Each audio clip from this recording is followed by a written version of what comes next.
Hi, Robin with Oxy-Dry, and it's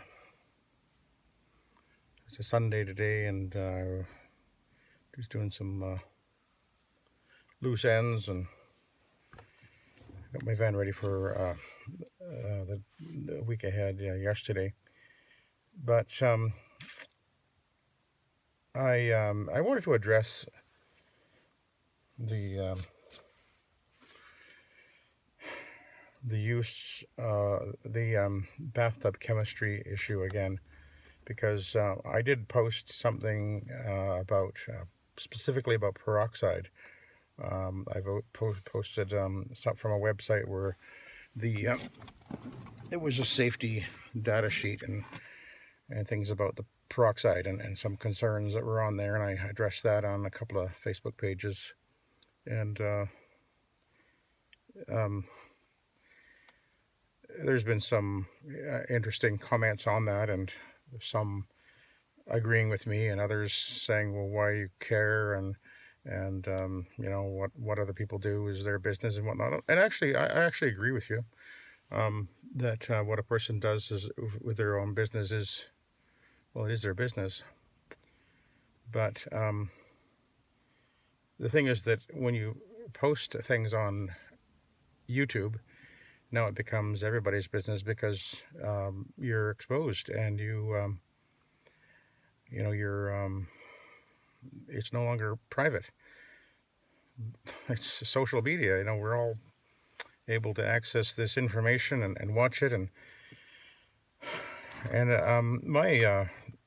my reason for addressing this is, first of all, for those who are, and of course I'm referring to those who are primarily using a lot of ammonia in their mixing up their cleaners, using usually ammonia and peroxide, and sometimes using things like Fabuloso and even that industrial degreaser made by Zepp, things like that. They're kind of bathtub chemistry is what it's often called.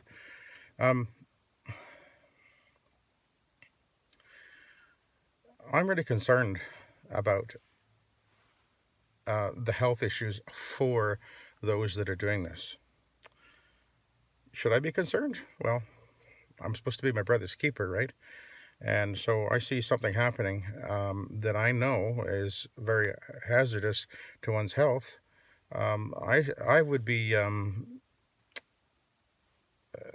would really be remiss not to say, hey, do you realize that what you're doing has the potential to cause you some significant health issues? And I have addressed this with the individuals. There's three of them that I'm aware of that are doing this on a consistent basis, and I have addressed it with them, commenting on their videos and saying, do you realize that what you're doing and how you're doing it is actually harmful to you? That it is simply a fact that exposing yourself to aerosol ammonia at the levels that you're talking about on a daily, weekly, monthly, and even yearly basis is known to have significant health risks that will accumulate over time. And I've addressed this with these individuals more than once. And the response that I got was, well, in one case, on a Facebook page where I was actually invited by them to go onto their Facebook page, and but after, I don't know, a few months, as I kept on hearing the talk about using ammonia and mixing it in and put a few cups of this and a few cups of that, and I would say, this isn't really a very safe thing to do, and you need to be aware that ingesting and breathing in the ammonia fumes every day actually will over time cause you health issues. And their response was, one day they just closed me off shut me out of the Facebook page, and basically slammed the door in my face. They don't want to hear that. And the other individual,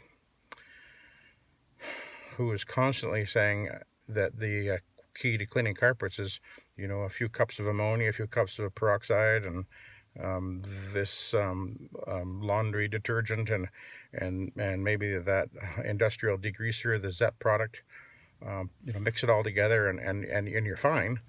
And I addressed that on more than one occasion on his YouTube channel, saying, this isn't safe. You are going to cause yourself some health issues over the long run. And he just told me, I think he said, walk on by. I think that was actually his actual phrase. He didn't want to hear it. And for a while there, I just, okay, fine. And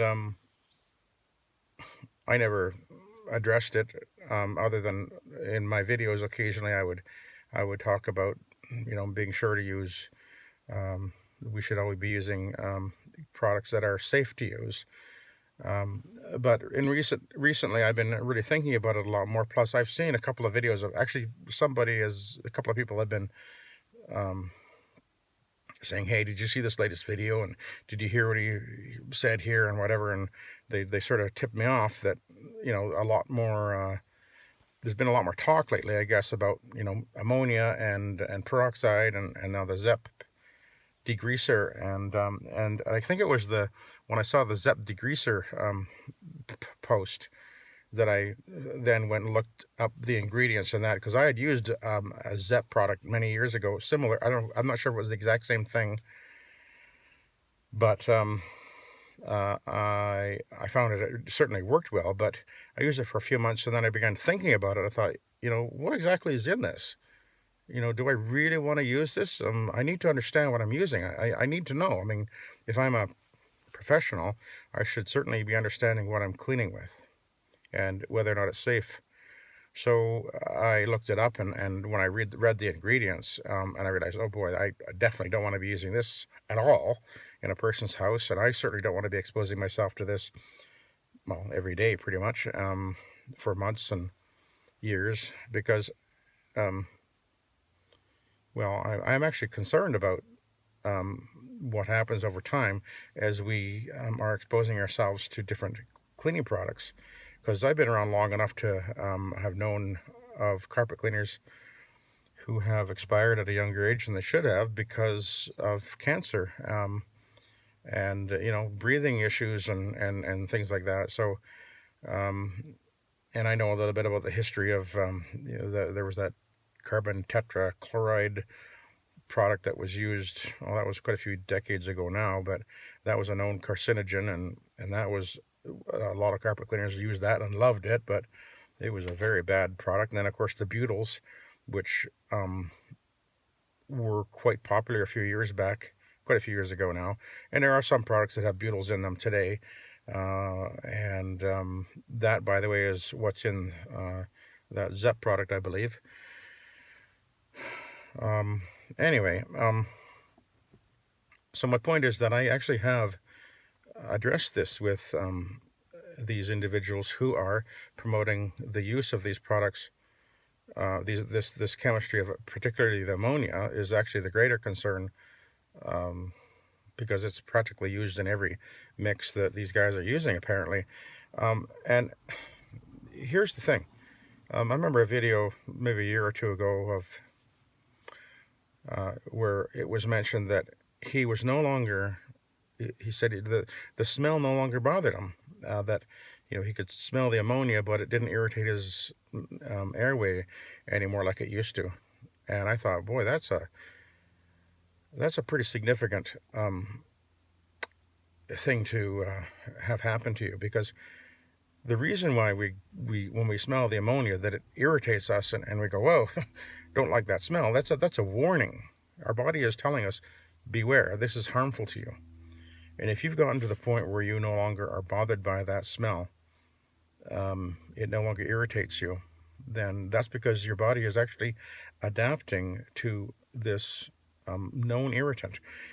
And if you're a carpet cleaner, and particularly if you're new in this business and you're watching videos from guys that are promoting the use of this bathtub chemistry, that is actually one of my concerns, is that new guys getting into this industry are going to be influenced in a negative way to go and mix up these concoctions themselves.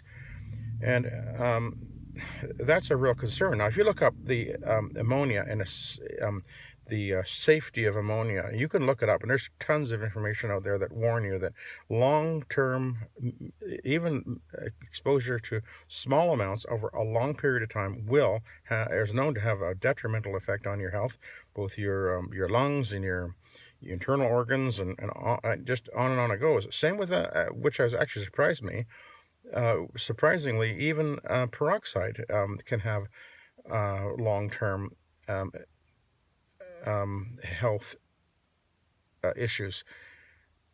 I'm not talking about just taking out a spot here and there. That's not what I mean. Not, trigger sprayer and there's a little spot here and a spot there and you're just squirting something down. But I'm really primarily talking about mixing it into your spray, and you got 2 or 3 cups of ammonia and a few cups of peroxide, and then you're vaporizing. You're going over and you're spraying the whole carpet and everything, and you're literally walking around in a cloud of this vapor. And you're doing that every day. Every day you're breathing in copious amounts of ammonia and peroxide, and maybe this ZEP degreaser, and who knows what else you're doing. And that over time will definitely have a negative effect on your health. That's not a guess. That's not conjecture. But this is why I'm really hoping that those who are doing this will think again and realize that maybe my health is more important. It should be, because we only get one body, right? But here's a scenario that could happen, that could really be a real tragedy. Now imagine if you're in a house and you've got your mix, you've mixed up your ammonia and your peroxide and whatever else, and you're going and you're spraying all the carpet and everything. And maybe there's somebody in the house, and maybe they're in another room or whatever, and the ventilation, the air is running and air is moving through the house, and what you're aerosoling into the air is actually going to go everywhere in that house. You can't stop that from happening. And you don't realize it, but maybe that person does have some kind of a health issue. Maybe they've got a problem with their lungs or whatever it is. And you've done the job and everything's fine and everything, and you've got paid and you left the job. And a little while later you get a phone call saying, my son, who's got this health issue, we just had to take him to the hospital. He's gone into some kind of an allergic shock. And maybe you didn't cause it. Maybe it wasn't what you did. Maybe not. Maybe it was. But one of the first things they're going to ask you is, what did you clean my carpet with? Now think about that for a minute. What are you going to tell them? Oh, what I did, I cleaned your carpet with an eco-friendly ammonia-based peroxide mix with some industrial degreaser, and you'll be fine. That's not going to work. No, they're going to say, especially if the doctor is trying to get a hold of you, saying, okay, what's the SDS sheet of the product you cleaned my patient's carpet with? Now you've got a very serious problem, and you actually are now opening yourself up to potential serious lawsuit, maybe even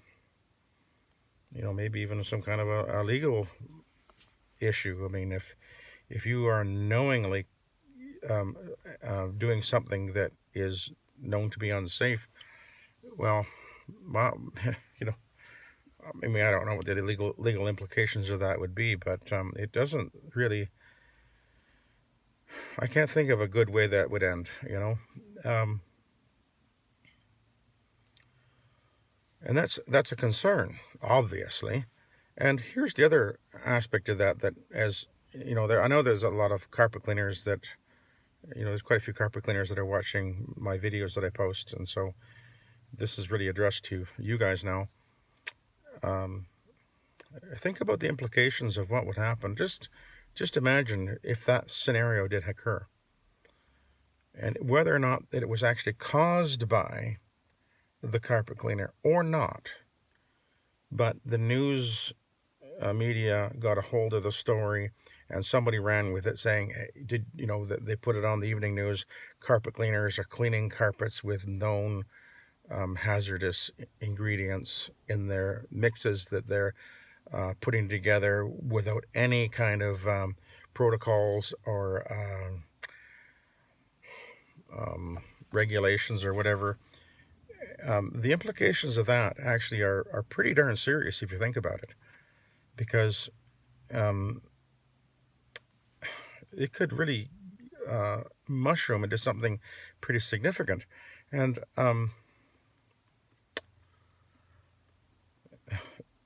I actually had something really intelligent to say right there, and I forgot what it was.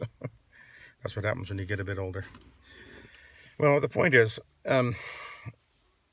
that these things are what we need to bear in mind, is that when we go into somebody's house as a professional, they do have an expectation that we are going to be doing things in a safe manner.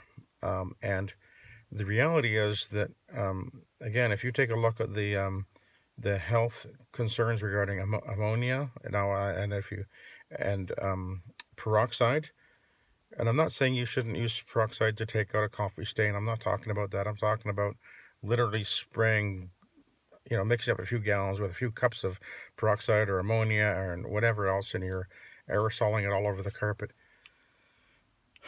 That's has the potential to really be a real problem.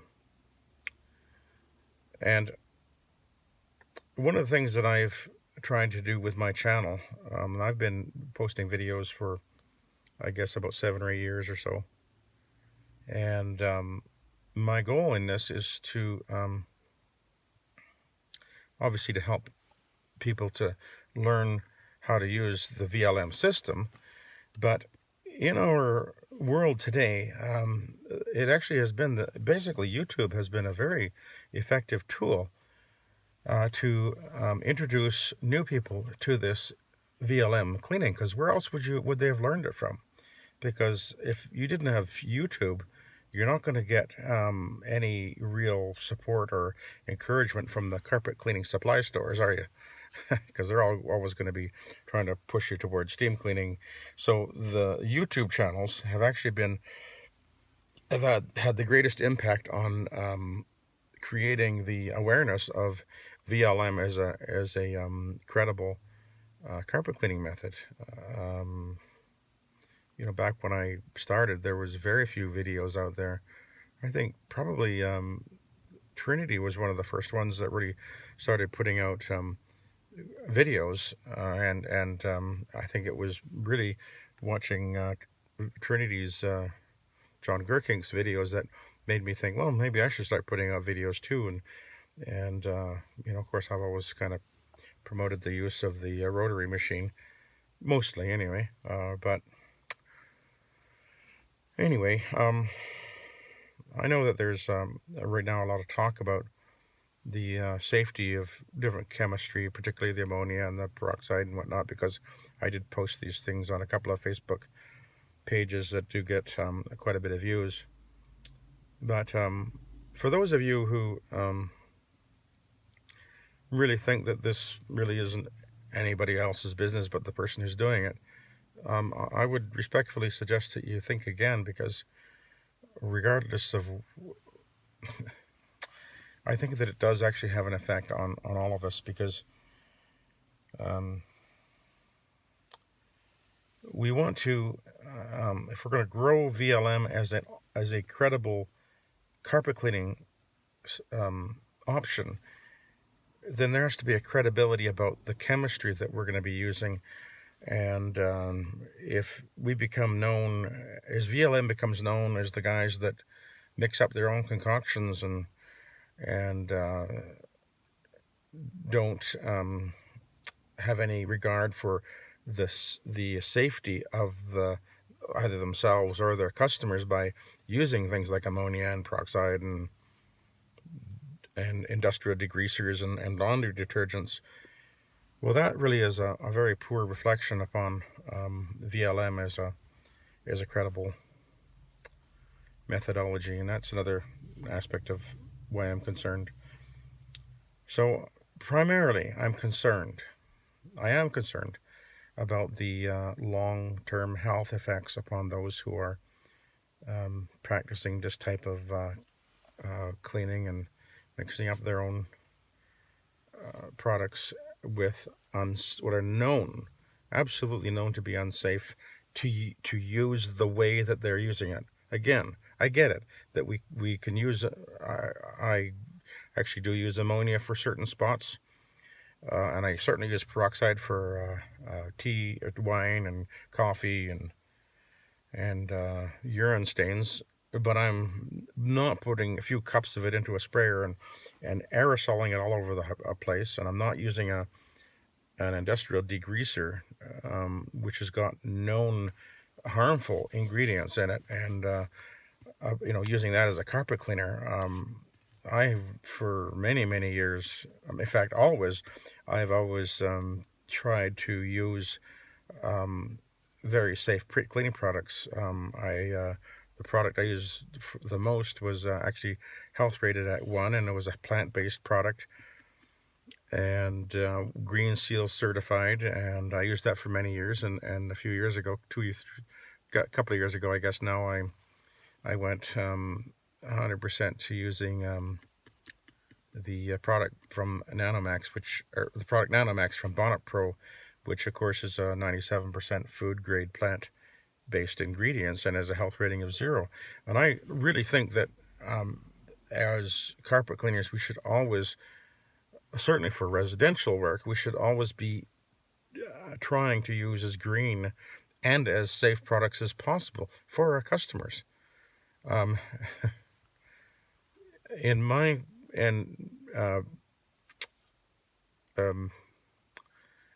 business here in my area, I definitely couldn't get away with spraying ammonia around in people's houses. There's no way. I mean, that would, oh boy, that would put me out of business in no time flat. I tend to do a lot of high-end houses, and